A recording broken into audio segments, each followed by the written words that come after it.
aren't with you all the time, but I will explain who is going to be with your children at all times. Make sure you're staying with your groups. You have to wear your name tags at all times. Don't vandalize, obey the rules. So, we have an amazing team of summer associates and teaching associates. We call them SAs and TAs. Our SAs are mentors, our TAs are teaching assistants. Come on down, guys. I'm staying up with these kids.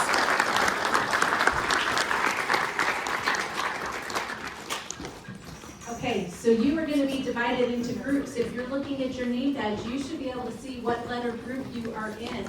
SAs and TAs that are over group A, can you raise your hands? Group A. We've got these guys. Group B, raise your hand. You've got Danny, there's two, oh, and Caleb, and then one of the other SA that's in that group is like in Europe or something this week, so she was excused. Our SAs and TAs in group C, raise your hand. Have 3 of them? Okay, so just like I spent a lot of time reading your essays and getting your, like not essays, but your written essays that you wrote, getting to know you and carefully selecting you for this program, I want you to know that I carefully selected your mentors and teaching assistants. And this group of young people, young adults, are incredible. I put a lot of time into not only thinking about who to hire, but which groups to put them with. And as I literally went back to your written essays to figure out which groups to put you in with your mentors. So a lot of time and thought has gone into this. These guys are going to be your best buds this summer. So you guys can fill in empty seats. You don't have to sit down, or you don't have to stand in the back. Thank you.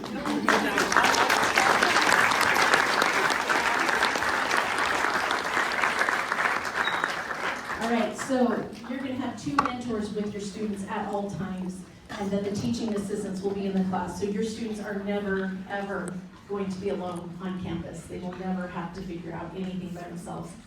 This is a quick snapshot of what your daily schedule will look like. You'll start roll call at about 8:20. We have a morning workshop at 8:30. Then we have our first class. Then you have lunchtime, 2 more classes, and then you're going to get picked up at 3 o'clock. We'll talk more in detail about this in a future slide. Notice also our schedule is different on Friday. We end at 1 o'clock on Friday because we have field trips. So a little more detail about what your day looks like when you get dropped off. On Monday, we start the day with the workshop. Monday and Wednesdays, those are career speaker workshops. So I worked really hard to reach out to people in the community that work in STEM fields, and they will come and give your students presentations. Actually, the year 1 students will get their presentations right here in this room. And it's a neat way for you to kind of explore different career options and to see if that's something you want to do. On Tuesdays and Thursdays, we have what's called Tech Tea Days. And so that is where you'll get divided into a group of 3 or 4 students, and together you're gonna decide a real world problem you wanna solve, and then you get to use technology to try to solve that problem. So the students really love our technology activity days. So that's how you start your day. And then I've got listed up here the curriculum that you're gonna take for the next 3 years. So your first year, you're gonna take logic, engineering, and problem solving 1. You'll notice in each of the years, you're gonna have 2 math classes and 1 hands-on fun science class. So the curriculum builds on itself. And so we're really excited for the experience that you're going to get by the time you take all of these classes. We do serve your students a free breakfast and lunch. So while roll call is at 8:20, if you want time for your students to eat their free breakfast, you're going to want to get here more between 8 and 8:20. You cannot get here before 8 o'clock. We don't have supervision before 8 o'clock. And I'll show you where we're going to meet. Because we provide a free breakfast and lunch, we do not let students buy food from campus, and we don't let students use the vending machines on campus. It just simplifies everything. So, if you do have a particular allergy, email me and request an allergy form. I've already had one parent reach out, but we do have to have medical things turned in for that.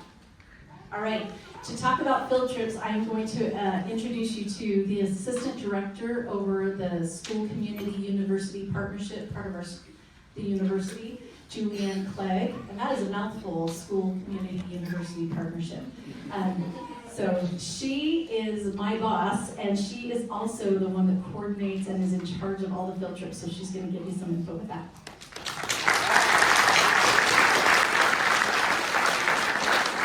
Nice. I like the clapping before I've even said anything. That's really good. Field trips are one of the great things that pulls a lot of you guys into prep. We do a field trip every single Friday in June.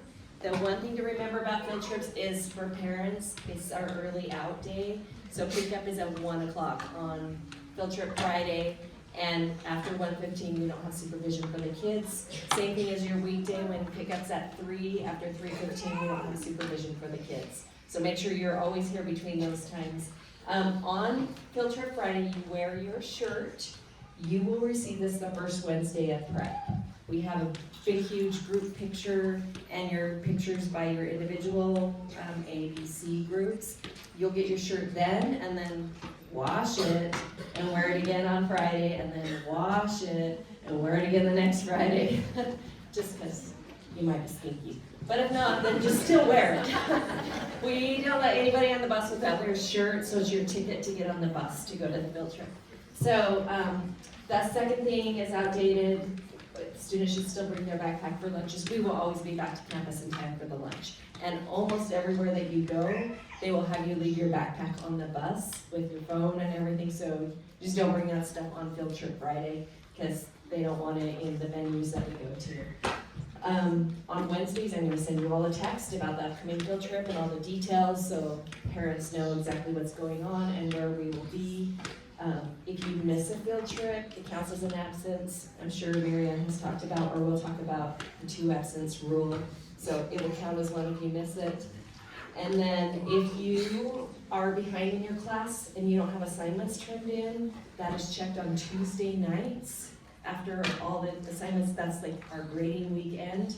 And you will not be allowed to go on the field trip if you have over 2 assignments missing by Thursday. So they'll tell you on Tuesday night, hey, you're missing 2 in this class or whatever.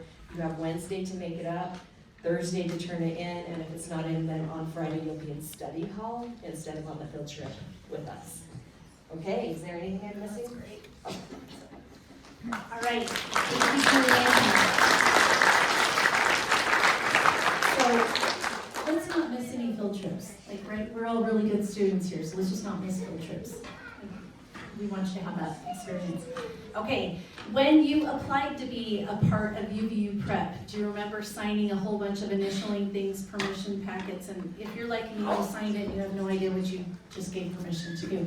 One of the things that you signed and gave me permission to do is to be able to text you through the Mongoose platform. So the phone number that you listed on the application is in my system to send out text messages. It is brilliant. It is just the simplest way to be able to reach you. Because if you're anything like me, I am 100% on top of my work emails, and I may or may not have 200 unread emails, 100 of which are probably from my son's school, from my personal email. I don't know if that's the rest of the way you guys communicate. You're probably much better. But you will need to be looking at your emails during prep because you'll get specific ones. But if you're like me, a text is a great reminder. Hey, check your email. We've got an important one. Or we will text you, hey, field trips tomorrow. Make sure you wear your t-shirt. This is just a great way for us to be able to communicate with you. You do have the option to opt out when you receive the text. You can say stop and they'll stop texting you. But I promise you, we won't blitz you with more than what you need. It's just a great, easy way to communicate quickly, and I can communicate to all of you at once. I can also communicate individually through text, so this has been really helpful. Okay, our classes are academically rigorous. You will plan on having homework. However, your science class usually won't have homework because it's all hands-on. It's usually the 2 math classes. But the teachers do give you 20 minutes at the end of the class period to work on homework, so there are some students who knock it out in class. But we also, our essays and TAs and teachers are really ready to help you. We have our TAs, the teaching assistants, every lunch they set up a tutoring table that are available at any time for students who need extra help. And if you're behind in assignments, they're required to go to the tutoring table. Julianne already talked about if you're missing 3 or more assignments, you're not gonna go on the field trip. But Eugene, if you wanna raise your hand, right back here. Eugene is my office assistant. So if your student is missing 3 or more assignments, he's gonna call you on Tuesday night. And then he will on Wednesday make sure that your student goes to the TA table. And by Thursday, if we're still behind, he will notify you and let you know about the field trip. So Eugene is going to be the point of contact with that. Canvas. A lot of you got signed in. Eugene, did we take care of the ones that couldn't get signed in? You sent it in, okay. So if you had a struggle getting in tonight, he's gonna set it to just completely reset the password to the pattern, right? Okay, we'll talk more about that. So when we're done, those of you that couldn't get logged in the first time, let's meet Eugene afterwards and see if we've got it figured out for you. My goal is to have everybody into Canvas on day 1 so that they can just really start on their academics. Grades, you will get graded for your classes. However, these grades do not impact their GPA for the school districts. What the grades impact is whether or not you get to come back next year. You have to pass your classes to be able to be invited back. And you have to pass all 3 years classes to earn that high school credit that you get. So the Provost School District, if you complete 3 years of UVU prep and pass your classes, they give you 1 semester of math elective credit for high school. If you're from Alpine and Nebo School District, you get 1 full year of credit. So I'm sorry, Provo School District, we've had to fight to get any. But the Alpine and Nebo School Districts will give you 1 full credit. So that is what the grades impact. All right, so we really tried to set it up thank you for being patient with all those Canvas emails that you got from me. We were so excited, we thought we had it set that you could just have a set password, and then we realized that would be temporary. So if you have created your own password and you students know how to get in and you're good to go, great. If you ever forget your password and we reset it, we're going to reset it to this pattern with the Wolverine and then your numeric portion of your CA number with 2 exclamation points. The Canvas people have worked really hard to simplify this for our students and take off the 2-factor authentication and all the things that make it hard for a lot of 6th graders who don't have a cell phone, right? So we're trying to make life easier. So if you couldn't get into Canvas, please meet Eugene afterwards and let's see if we got your reset. Okay, drop off and pick up. So on this map right here where it says classroom building, that's the building that we're in right now. Right next to it is a library, just right next to us, and there's a field in front of it. That is where your students will be dropped off. It's really important to keep that flow of traffic coming this way. And right there where it says drop off in front of the library, we can line up 10 cars on that piece of sidewalk if you will all pull forward. The challenge that you're going to have is that you're going to see your kid right here and we're going to be going like this, move forward, and you're going to say, but my kid's right here, and we're going to say move forward, because it's faster if all the cars will pull up and we can unload and load up 10 students at a time. We're really strict about this. This is the thing that the police officer said is our biggest challenge. We want our kids to be safe. We're not going to let people dart in and out, and we've all been through carpool at the school that's miserable, right? That's dangerous and yucky. We're not doing that. So when our mentors, and Julianne's got something to say about that. Hello. You can clap again. No, I'm just kidding. So our mentors are exhausted by 3 o'clock, and your children are exhausted by 3 o'clock. And when the parents pull through, some years we've had someone like make angry faces and angry gestures at us. So we're asking you guys to do a good reset and not do any of those gestures and just smile friendly and go, because we're usually standing in about 85-degree weather trying to pull you through. So like she said, if everybody will just swoop up together, and your kids should know that they're walking to the front of the line. If you're like at the back when they come out, and then there's a big gap in front of you, just pull forward. Your kids can walk a couple extra feet, and then everybody's happy.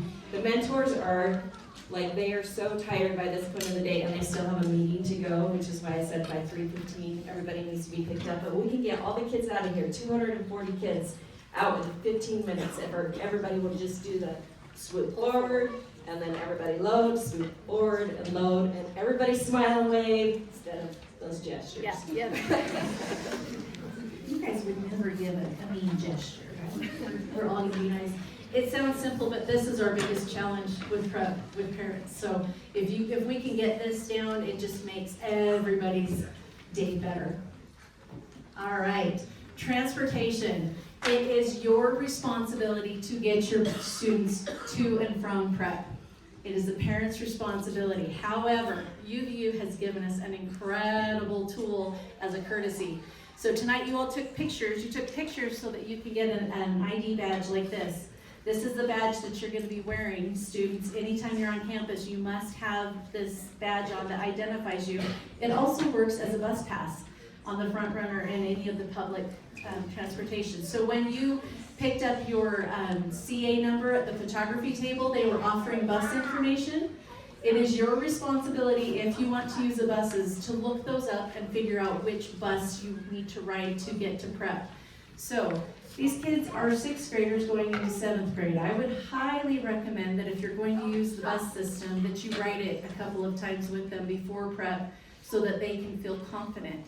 Because if they ride the bus, they're going to have to get off at their bus stop and walk to the front of the library where they meet their mentors.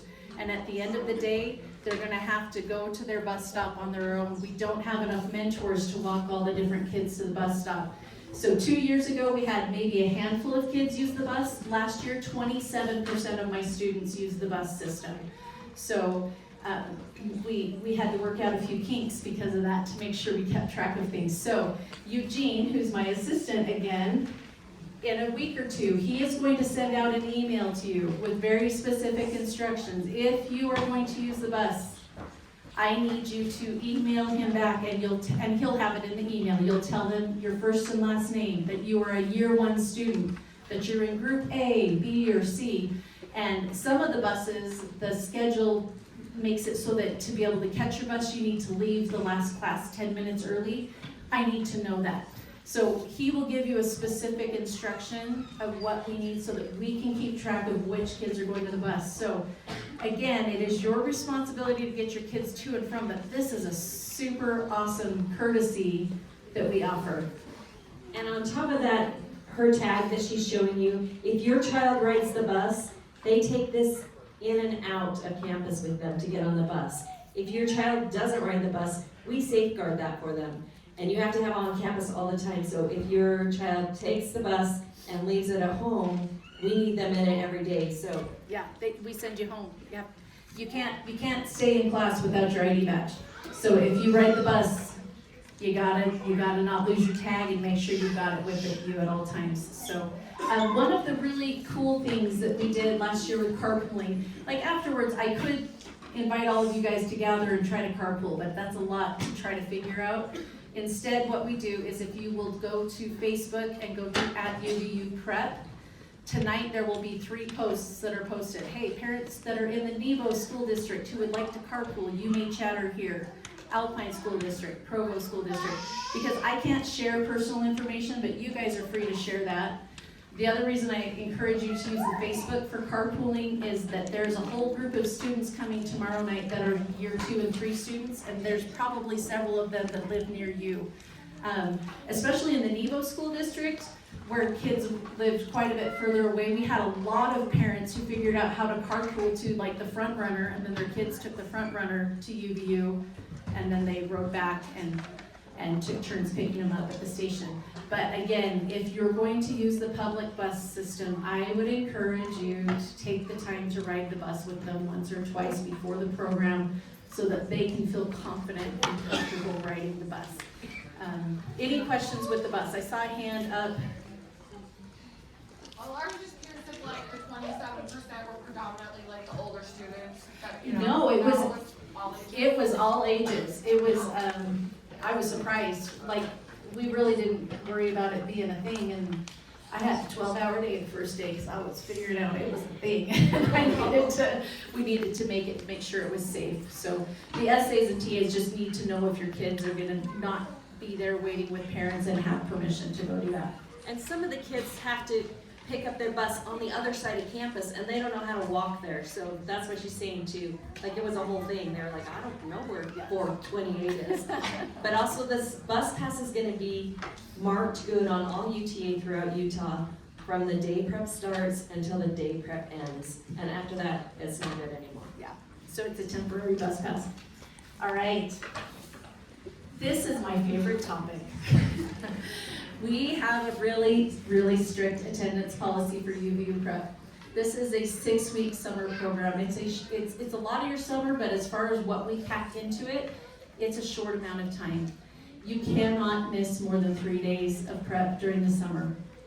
So here's the thing. This is an incredible free opportunity that is given to you and your students, but it is not a free program to run. We have this program because of the generosity of Utah Valley University and because of the generosity of the Alpine, Nebo, and Provo school districts and the generosity of a very, very kind donor who donates a lot of money to this program every year. And the only thing that we ask in return is your attendance. So the best way that you can say thank you is to be here. The other thing, I always do this in my presentations. Kids, how fun is math when you understand it? Thumbs up or thumbs down? How fun is it when you understand it? And you better all have your thumbs up because you're joining the math camp. How fun is math when you don't understand it? It stinks. When you get behind, it's hard. And we move fast. And we do so many hands-on things, you cannot duplicate it at home. So we have a strict attendance policy, number one, so that your students are happy, so that they can be on top of things and feel good. It's a strict attendance policy because I can tell you the people that it puts the most pressure on when your students miss is my SAs and TAs, and they work their guts out to make sure your kids get to the field trips. And it puts a lot of pressure on the teachers too. So here, if this is too difficult of a commitment to make, I'm going to ask you as a family to think about it now. I want you to commit to 3 summers, and I want you to commit to keeping the attendance policy and not to ask for more than 3 absences. Because I have 30 students on a wait list that are dying to be in the program. I have a dad that calls me every week, and this year I have only used 1 person on my wait list because all of you accepted. So that's pretty incredible. And there's no guilt. If you decide that this is too big of a commitment for you, that's okay. We all have amazing kids that can do amazing things. I'm just saying, if you're going to take this opportunity, let's take advantage of it and keep the commitment. One thing I do want to bring up is an issue almost every year is if you attend the school district at Dixon Middle School, there's a Dixon Middle School history tour that's offered in a year, and my second year students get all excited about that. You can't be gone for a week during prep doing a history tour and be a part of prep. So if that's something that's important to you, let's drop out and I'll give somebody else the opportunity so that you can do the history tour. Yes? Yes, great question. It's for 1 summer. And yes?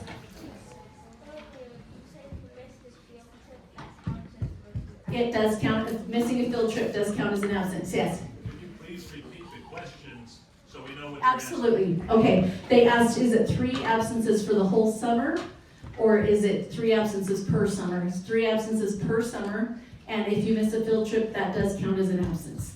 Yes? By missing a field trip, do you mean not attending or not attending because you didn't get your work? Not attending. If you were there for study hall, you're still there. But I'm hoping, you know what, we've never had to use the study hall. Everybody's worked their guts out and come. So, was there a hand in that? Yes? If you're late and not absent, Okay, she asked, if you're late and you're not absent, does that count as an absence? We count the amount of hours that you're gone. So if you're gone for 2 hours, that would count towards 2 hours of 1 absence. So we keep track, like if you've got a doctor's appointment and you miss 4 hours, that's 4 hours towards 1 of your days. So, I mean, I feel like 3 days is pretty generous, actually. We'll look at the schedule. You get a couple of 3-day weekends and 4-day weekends. We just cover so much. Now, having said that, I understand emergencies. I understand family emergencies, and that is a different story, and I am not unreasonable. But if you have used up 3 absences to go to girls' camp and to go on a family trip and do this, and then you have a family emergency, I'm not as cooperative. Yes? Who stays with you at study hall? I say that one more time. Who is with you at study hall? Study hall, one of the essays or TAs has to stay with you. Eugene. Yeah, Eugene. All right. Okay, so this is a map that's very similar to the drop-off map. It should look familiar. What's different on here is it shows where you can park. If you, for any reason, your student is arriving late or being picked up early, you have to check them into our UVU prep office, and you do have to find a parking spot to pay for. So there's some just little, really close. This building that says LA, that's an LA building, so CB is where we are, the library, LA. The nice thing this year is our office is in room 119, which is literally right at the steps in the front door, almost first thing on the left. You can always, and this is a good phone number, you might want to take a picture of this, and I will send a follow-up email with a few of these critical slides that show the parking and different things that are good, but that's a good phone number, that's our office number. You should all have my phone number also, because it's at the bottom of every email that I've sent you. You guys are always welcome to call me. And it's $1 for parking. And it's $1 for passport parking there, so. Okay, dates to remember. We start June 3rd, we go through July 11th. We take a holiday on June 17th to honor the Juneteenth holiday. Technically, that holiday is June 19th, but we celebrate it on the 17th so that you get a 3-day weekend. You have a question? Yeah, on that map, there's I guess, the building that has a dollar sign. Oh, sorry, I'll go back. Just want to know, do you need to go there before leaving, or how does that work? The dollar sign one, that's just the parking garage. So that dollar sign thing, you can park there. I would suggest if you're gonna park, just pay for the $1 passport parking right there. But it's just spots where you can pay to park. And I think it's through an app, isn't it? Yeah, you have to load the You, app. you load the app on your phone, there's a QR code. Yes. Is it possible for you to send us that QR code in email? Is it the same QR code or are they different? QR code for the parking passport is on the machine. It's on the machine there. Would they be the same? Would it be the same QR code for all of them? Every No. parking lot has a different. It wouldn't work that way, but that's a good thought, so. There's another question. Hold on. Yes.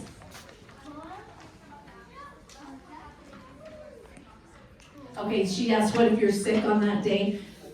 Like I said, I'm not unreasonable with absences if it's a family emergency. And I will talk to your parents more about, we're gonna have a time for more questions with parents. Yeah, So if you get checked out early, does it count as an absence or? so he's asking if you get checked out early, it will count towards an absence. So if you're checked out 3 hours early, that'll count 3 hours towards an 8-hour day absence. All right, so you get a 3-day weekend on June 17th, and then you get a 4-day weekend for the 4th of July. We're always gonna try to do that for you guys, because we always are running through the 4th of July. You can count on that we are running the month of June and the first 2 weeks of July every year. So you'll get Thursday, Friday, Saturday, Sunday off. And then the last day of the program, we have closing celebrations. It's actually gonna be in this room, but it'll be opened up, all 3 rooms. It is so fun. It's the night you get to celebrate everything that your students have done. So put that on your calendar. It's a really, really neat evening. So at this point, first day, you're gonna meet your essay in front of the library. You're gonna get to do some get to know you activities. Bring a backpack, water bottle, something to write with, and a book to read. Students, I want students to look at me for a second. Like, I need your attention. First day, you're gonna do some really fun stuff with some activities, and then you're gonna take a whole bunch of really hard tests, because you're gonna take a pre-test. Don't expect to pass those pre-tests. You haven't been taught what's on there. So I know you're all straight A students, and if you're like me, you're gonna be super stressed out if you're taking a test that you don't do well on. Plan on that it's gonna be a hard test. Are you okay with that? Yeah, because what's gonna happen is you're gonna be taught these classes and you're gonna take that same test at the end, and you know what you're gonna do? You're gonna pass that test and you're gonna do awesome. So will you promise me not to be stressed out when you take a really hard test on the first day? Yeah, don't let that freak you out. It's supposed to be hard. By the end, it won't be hard because you'll know the stuff. Bring a book though, because if you finish taking the test, you want something to read. Okay, at this point, we are going to excuse your kids for a minute to go meet their mentors and play some games while we answer questions. So mentors, group A,